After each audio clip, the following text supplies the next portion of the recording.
నమస్కారం. లక్ష్మి చెప్పే కథలకు స్వాగతం. వీణులతో వీక్షించటానికి సిద్ధం కండి.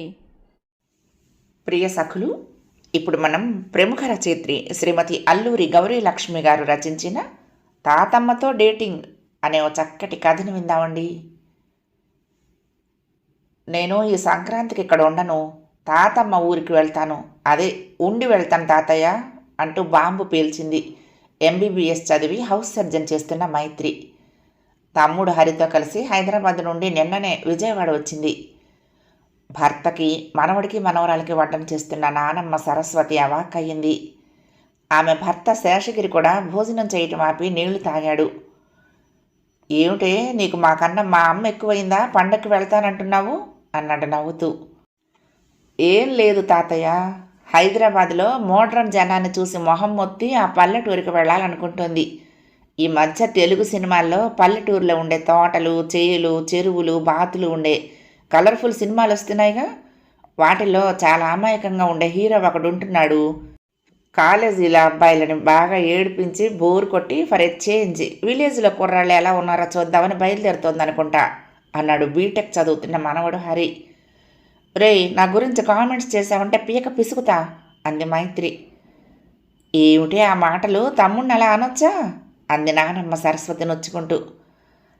అక్కని వాడు అలా వెక్కిరించొచ్చా అంటూ నాన్నమ్మ గొంతును అనుకరించింది మైత్రి. శేషగిరికి ఆపుకోలేని నవ్వొచ్చింది. అవునులేండి, నన్నెవరైనా వెక్కిరిస్తే మీకు ఎంత ఆనందమో అంది సరస్వతి కోపం నటిస్తూ. అది సరే గాని మైత్రి, మా అమ్మ నీ మనసు ఎప్పుడు దోచిందో అన్నాడు శేషగిరి. చిన్న తాతయ్య గారింట్లో పెళ్లి జరిగింది కదా తాతగారు, అప్పుడు తాతమ్మ తన దగ్గరకు వస్తానని నాతో చేతిలో చెయ్యి వేయించుకుని మాట తీసుకుంది. ఇప్పుడు సెలవులు ఉన్నాయి కాబట్టి వెళ్తున్నాను చెప్పింది మైత్రి. సరే తల్లి, అలాగే వెళ్ళిరా అన్నాడు శేషగిరి మనస్ఫూర్తిగా. మనవడు మనవరాలు పండగకు వస్తున్నారని వారం రోజుల నుంచి తాడి గడపలోని తమ సొంత ఇంటిని చక్కగా అలంకరించి ఇంటి నిండా పిండి వంటలు చేసి ఎదురు చూస్తున్న సరస్వతికి చాలా ఆశాభంగమైంది. అయినా పెద్దావిడ సంతోషపడుతుందిలే అని సరిపెట్టుకుంది. మర్నాడు తను చేసిన పిండి వంటలన్నీ ప్యాక్ చేసి కారులో పెట్టింది. అక్క, నువ్వు లేకపోతే నేను ఇక్కడ హాయిగా ఉంటాను, వెళ్ళిరా అంటూ హరి బై చెప్పాడు అక్కకి. తల్లికి ఫోన్ చేసి మైత్రి వస్తున్న విషయం చెప్పాడు శేషగిరి. డ్రైవర్కి అలవాటే కనుక మైత్రిని భీమవరం దగ్గర ఉన్న ఉండి గ్రామంలో దింపడానికి బయలుదేరాడు.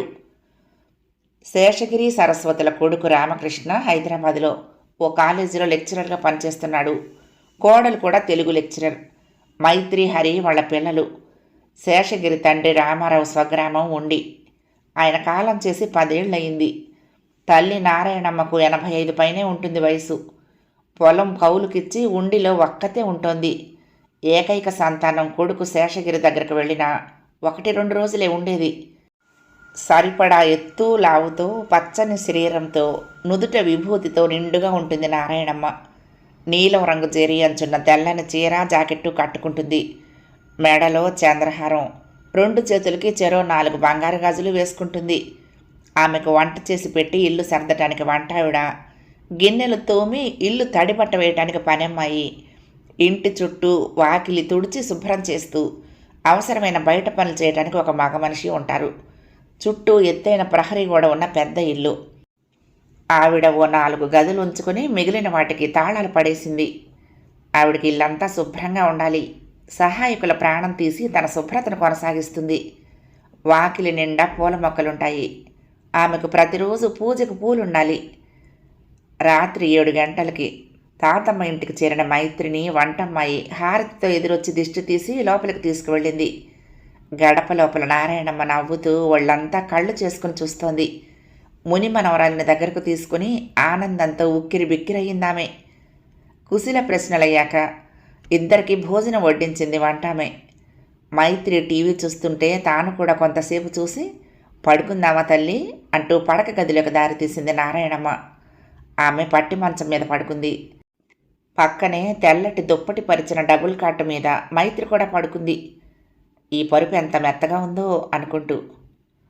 రేపు భోగి పిల్ల, పెద్ద పెద్ద చలిమంటలు వేస్తారు, తెల్లవారుజామున 4కే లేవాలి అంది పెద్దావిడ. ఓ మై గాడ్ అనుకుంది ఆ మాట విని. విననట్టు ఊరుకుంది మైత్రి. ఇల్లంతా ఆడపిల్లల నవ్వులతో మారుమోగుతూ ఉండగా మెలకువ వచ్చింది మైత్రికి. డిజిటల్ వాచ్ టైము 4:30 చూపించింది. ఓ 5గురు అమ్మాయిలు తొంగి తొంగి చూస్తూ గుసగుసలాడుకుంటున్నారు. వెళ్ళండి వెళ్ళండి, లోపలికి వెళ్ళి లేపండి, అదేమీ పెద్ద పులి కాదు, నా బంగారు తల్లి అంటోంది నారాయణమ్మ.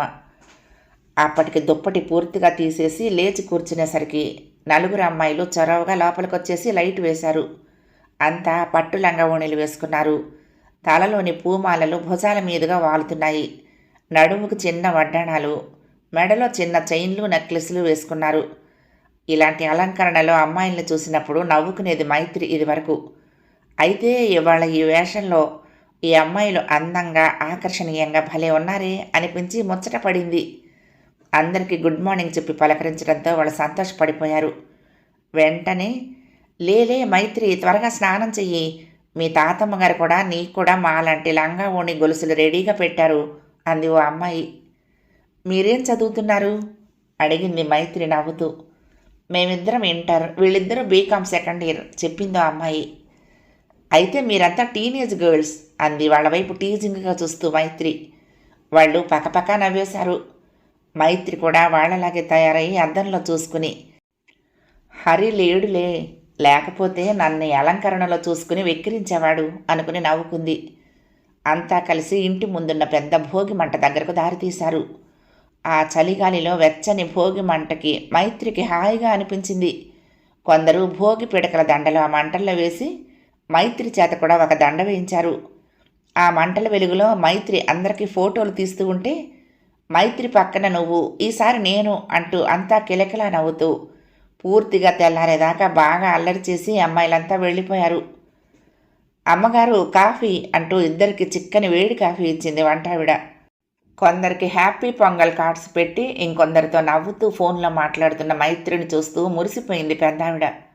ఇంతలో వంటావిడ వేడిగా చక్కెర పొంగలి, గారెలు, కొబ్బరి పచ్చడి తెచ్చిచ్చింది ఇద్దరికి.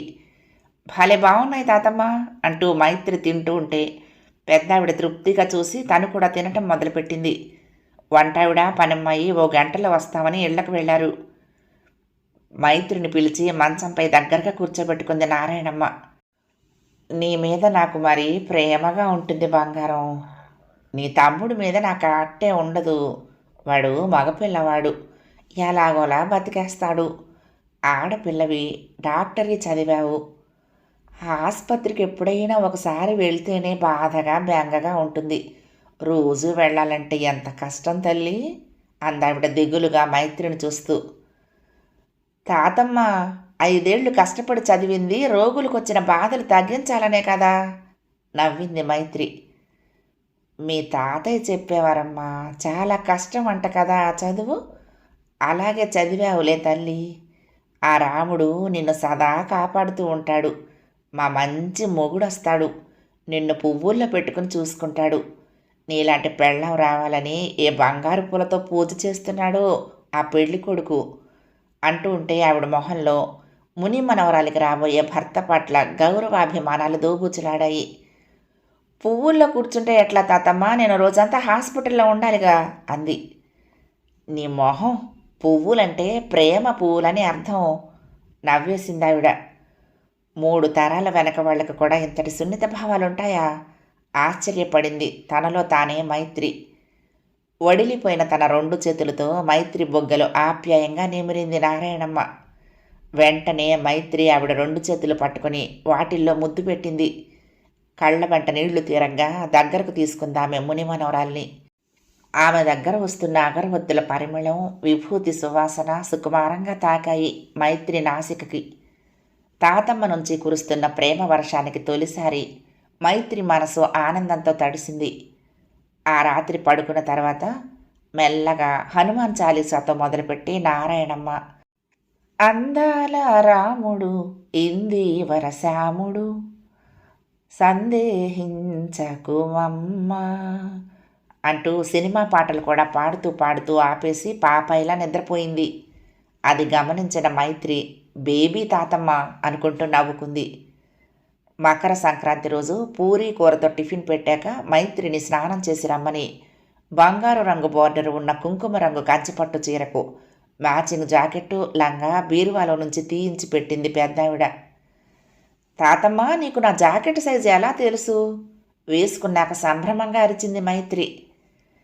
నువ్వు నా కళ్ళెదురుగా పుట్టావు బంగారం, నాకు ఆ మాత్రం తెలీదా అని ఆవిడ అంటూ ఉంటే మైత్రితో సహా వంటావిడ పనమ్మాయి హాయిగా నవ్వారు. ముని మనవరాలు తయారయ్యాక వంటావిడని పిలిచి దిష్టి తీయమని చెప్పటం, ఆవిడ ఉప్పు దిష్టి తీసేయటం కన్ను మూసి తెరిచేలోగా జరిగాయి. నేను డాక్టర్ని తాతమ్మ, ఇవన్నీ నమ్మను అంది మైత్రి బొంగమూతితో. అయితే నమ్మకు అందావిడ నవ్వేస్తూ. ఊరంతా తిప్పి చూపించవే మన డాక్టర్ గారికి అని పనమ్మాయిని మైత్రికి తోడిచ్చి పంపింది నారాయణమ్మ.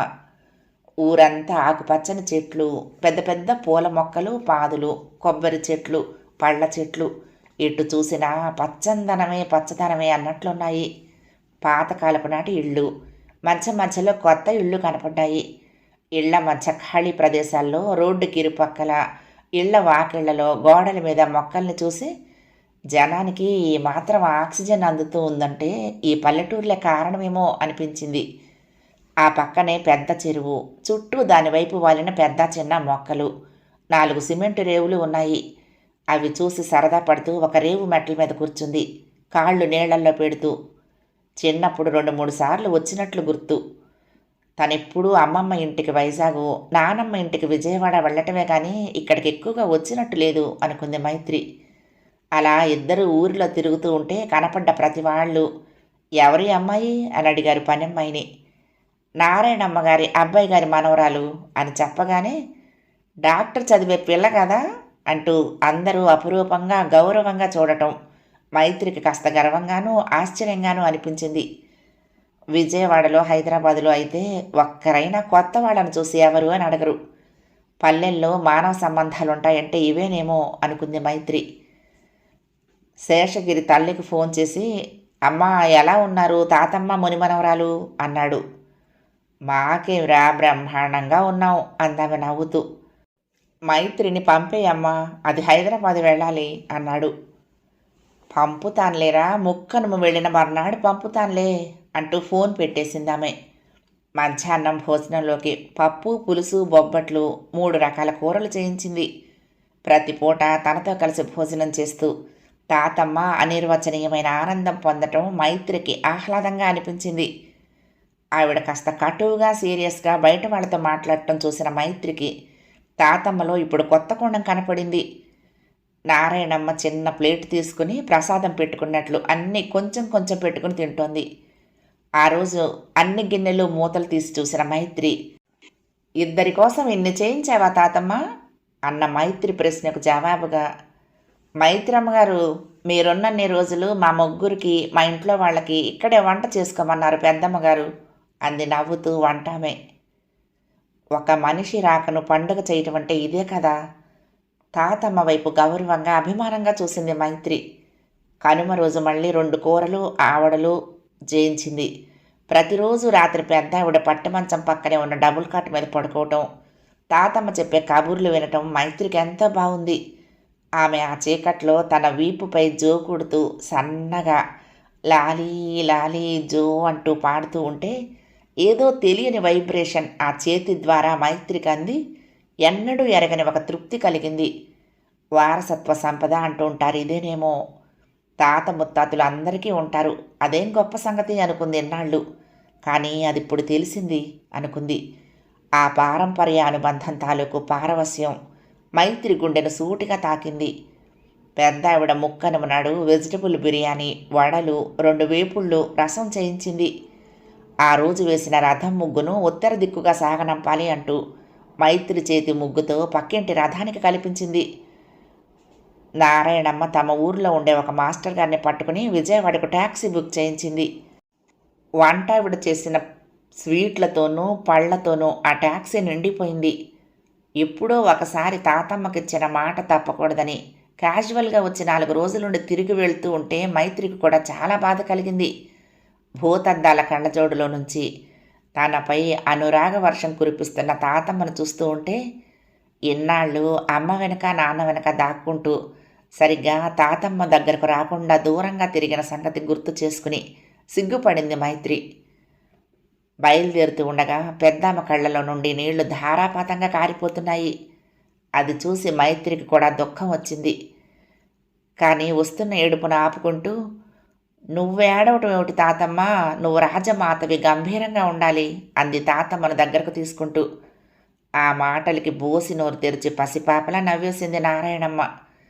తాతమ్మతో కొన్ని సెల్ఫీలు తీసుకుని ట్యాక్సీ ఎక్కింది మైత్రి. మైత్రిని శేషగిరి, సరస్వతి, తమ్ముడు హరి చిరునవ్వుతో గేటు దగ్గరికి ఎదురెళ్ళి స్వాగతించారు.